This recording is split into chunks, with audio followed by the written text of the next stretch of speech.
So first you have to make sure there's hydrogen gas in the product, and then secondly, there's some rules of thumbs you can just know. For example, hydrogen gas is the smallest molecule in the universe, so it's going to dissipate and escape very like plastic containers. So if you see hydrogen water in plastic containers or plastic bottles sold at the store, rest assured there's not going to be any actual molecular hydrogen in that water by the time it gets to the consumer, because it'll just dissipate right through the plastic.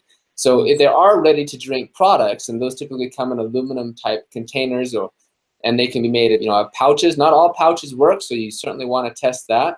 But some of them do. Some of them can work. There's also they come in cans, so there's aluminum cans, and that is a great way to store the hydrogen as well. And of course, you can also test with the reagent on those as well, because sometimes the concentrations are not what is claimed. So those are mainly for your ready to drink, and then like you already mentioned, there's the hydrogen producing tablets. Those can work fine. You just follow whatever company you get them from. Those don't contain hydrogen. It's when you put it in the water.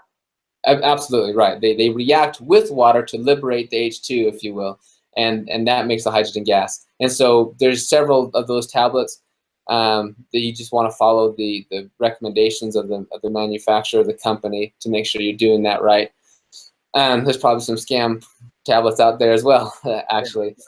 And then of course there's the inhalation devices, and probably with that one I would say, well, make sure you're getting a high enough volume, because you have to actually get enough hydrogen gas in the blood or in the body in order to exert some therapeutic effect, which we're not so sure what that is. But if we look at the cell studies and what we use in human studies, we typically want to make sure we get a concentration that's above 1.3%, and so we could do some calculations and figure that out. But 1.3% of 10 milliliters is a lot different than 1.3% of 10 liters.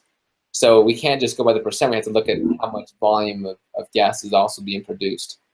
So that's my recommendation. Make sure you have hydrogen. Make sure you get a product that could potentially actually work, and then you can always measure it with water, at least with the H2 blue reagent.